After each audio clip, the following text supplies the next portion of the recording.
Halo everyone, nama saya Dina Lestari. Di sini saya akan menginterpretasikan tentang pidato Bapak Prabowo pada saat di Majelis Umum Perserikatan Bangsa-Bangsa di Dunia. Lihat cuplikan berikut.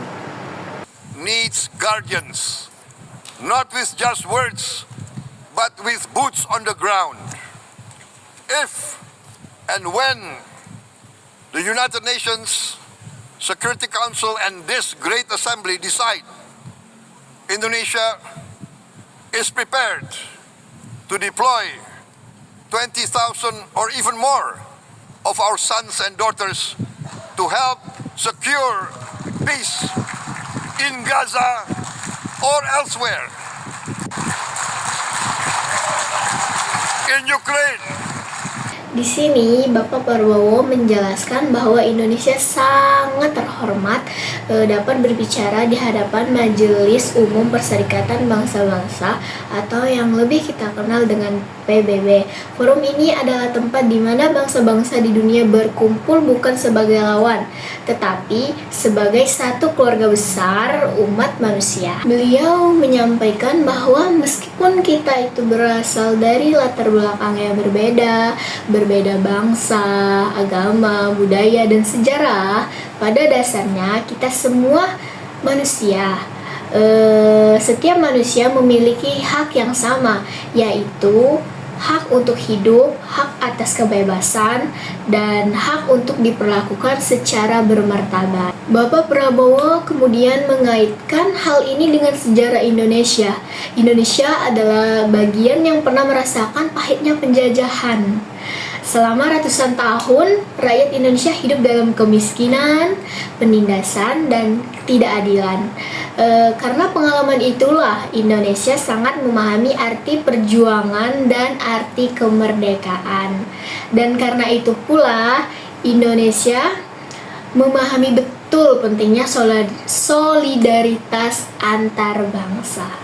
Beliau juga menjelaskan bahwa pada masa awal kemerdekaan Indonesia, Perserikatan Bangsa-Bangsa hadir dan berperan penting. PBB memberikan pengakuan internasional bagi Indonesia dan membantu proses pembangunan melalui berbagai lembaga seperti UNICEF, FAO, dan WHO. Pengalaman ini membuat Indonesia percaya bahwa kerjasama internasional itu akan menjadi kunci untuk menciptakan dunia yang lebih adil dan damai. Selanjutnya, di sini Bapak Prabowo menyoroti kondisi dunia saat ini. Menurut beliau, dunia kembali menghadapi tantangan yang sangat besar. Konflik bersenjata semakin meluas, ketidakadilan masih terjadi di banyak tempat, hukum internasional sering juga diabaikan, dan krisis kemanusiaan semakin berat. Beliau secara khusus menyinggung penderitaan warga sipil di Gaza. Di sana banyak anak-anak perempuan dan orang tua kehilangan rumah, kehilangan rasa aman, bahkan nyawa mereka. Bapak Prabowo menegaskan bahwa penderitaan seperti ini tidak boleh dianggap seperti hal yang biasa. Dunia tidak boleh diam ketika kemanusiaan diinjak-injak. Di sini beliau menyampaikan pesan yang sangat tegas untuk kita semua, bahwa Perserikatan Bangsa-Bangsa didirikan untuk menolak pandangan bahwa yang kuat bisa bertindak semaunya, sementara yang lemah harus menerima akibatnya. Indonesia menolak pandangan tersebut.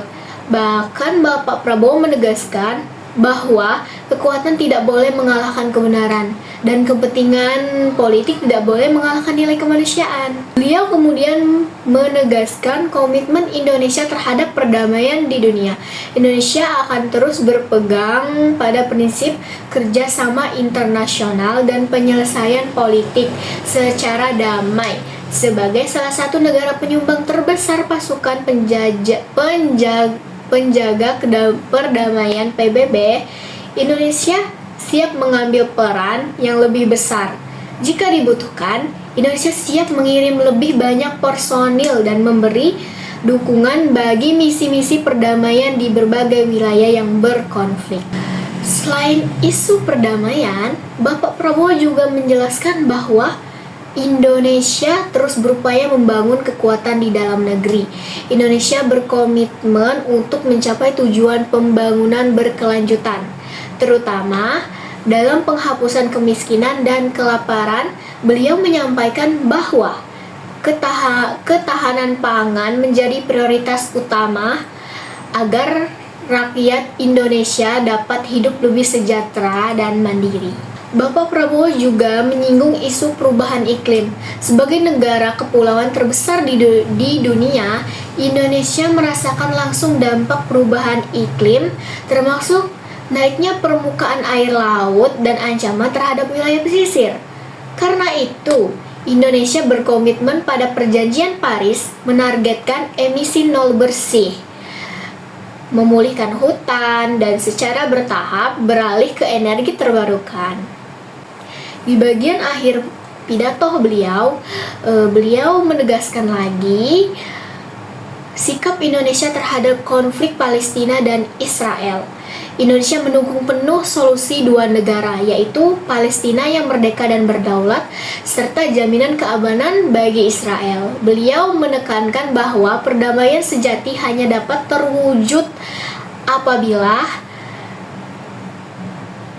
hak kedua bangsa tersebut secara adil. Sebagai penutup, di sini Bapak Prabowo itu mengingatkan bahwa di balik semua perbedaan dan konflik, setiap manusia memiliki keinginan yang sama, seperti yang semua orang ingin hidup damai, aman, dihormati, dicintai, dan ingin meninggalkan dunia yang lebih baik bagi generasi berikutnya.